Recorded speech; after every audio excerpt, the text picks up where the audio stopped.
You want to stick to your budget, but it's hard to do so because it's boring. So today, we are going to talk about how to build a budget that is actually fun to follow. I make videos that help you become financially free. And in this video, we're talking all about budgeting. And if you like this video, then be sure to check out my other video on exactly what I use to track my finances. I will link it down below. One of the most important parts of building a budget that you can stick to is that it needs to be visual. Our brains love visuals. It's how we naturally process information. So take advantage of that when building your budget. There are two ways you can go about making a visual budget. The first way is through technology. There are a lot of great apps and software programs out there that can help you with this. The second way is by using good old-fashioned pen and paper. Both methods have their pros and cons. So let's talk about them one at a time. Let's start with the technology route. Now, the nice thing about using technology is that you only have to enter the information once, and then it flows through into the different categories automatically. This is awesome if you don't enjoy doing math or you just want everything done quickly. It also has the benefit of being able to look at your budget from anywhere since it's usually all stored online. A couple of popular options in this category are Personal Capital and EveryDollar. I personally use a different service for mine. But if you're looking for something easy to use and free, then these are two great options. The next option is the pen and paper approach. Now, this takes a little bit more work than using technology, but if you prefer the hands-on approach, then this might be for you.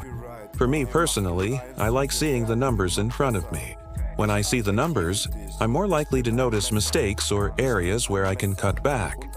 Plus, sometimes I feel like I have better control over my spending if I physically cross out an expense. It makes me feel like I'm taking action. Now, no matter which way you decide to budget, the goal of your budget should be to allocate every single dollar to a specific purpose. Zero-based budgeting is an excellent method to follow here.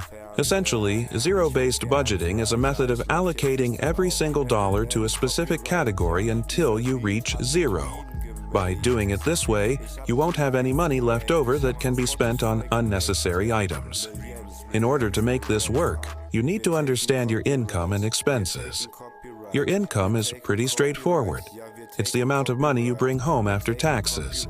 If you get paid weekly, monthly, or quarterly, then add up the last 12 months and divide it by 12 to get your average monthly income.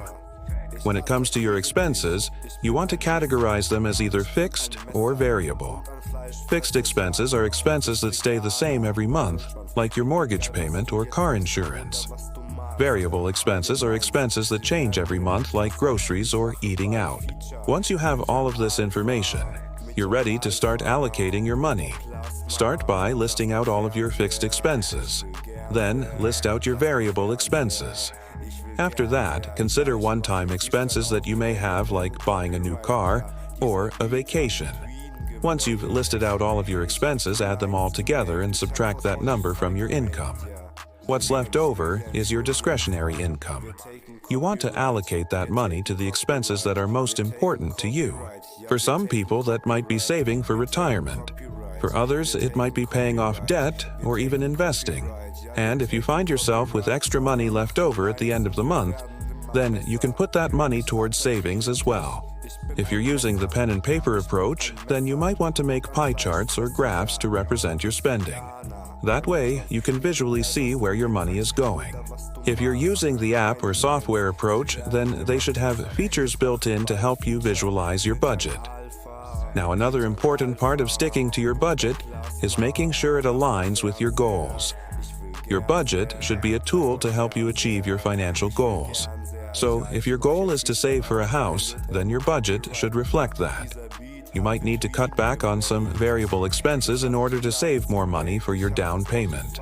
Or maybe you're retired and you want to travel the world. In that case, you might need to adjust your fixed expenses so that you have more money available to spend on travel. Once you've created your budget, it's important to review it regularly. Reviewing it regularly will help you stay on track and make sure that your budget is still aligned with your goals. You should also make changes to your budget as your circumstances change. For example, if you get a raise at work, then you'll need to update your budget to reflect that. If you're using the pen and paper approach, then you might want to set aside time each month to review your budget. If you're using the app or software approach, then you might want to set up alerts so that you're notified if you're overspending in any categories.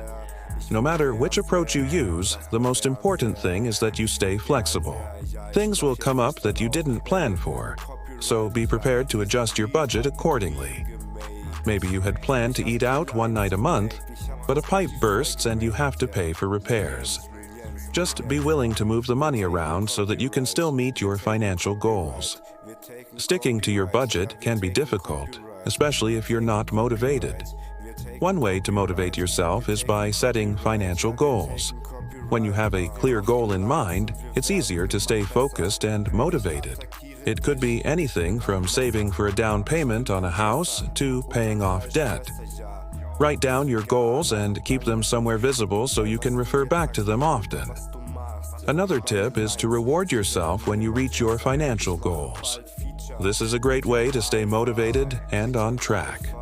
It doesn't have to be anything major. A simple treat, like going out to dinner or buying something you've been wanting, can be enough to keep you going. The best thing about sticking to your budget is that you can use that extra money to reach your financial goals faster. You can invest it, save it, or spend it on things that are important to you. Whatever you do with it, it will be nice to have that extra money. Following your budget doesn't mean that you can never splurge on something fun.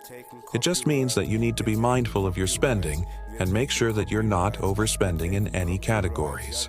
If you really want to buy something, then go ahead and do it. Just make sure you're prepared to make up for it in another area of your budget. The final tip for sticking to your budget is to be patient. It takes time to develop good habits and make changes to your spending patterns. Don't get discouraged if you slip up. Just pick yourself up and keep going. Sticking to a budget is all about progress, not perfection. So there you have it, 7 tips for sticking to your budget. Hopefully, these tips will help you make a budget that is easy to follow and helps you reach your financial goals. Remember, the key is to find a system that works for you and that you can stick to long term. So experiment with different methods and find what works best for you. If you found this video helpful, then please leave me a comment below. Let me know what you plan to do with your budget.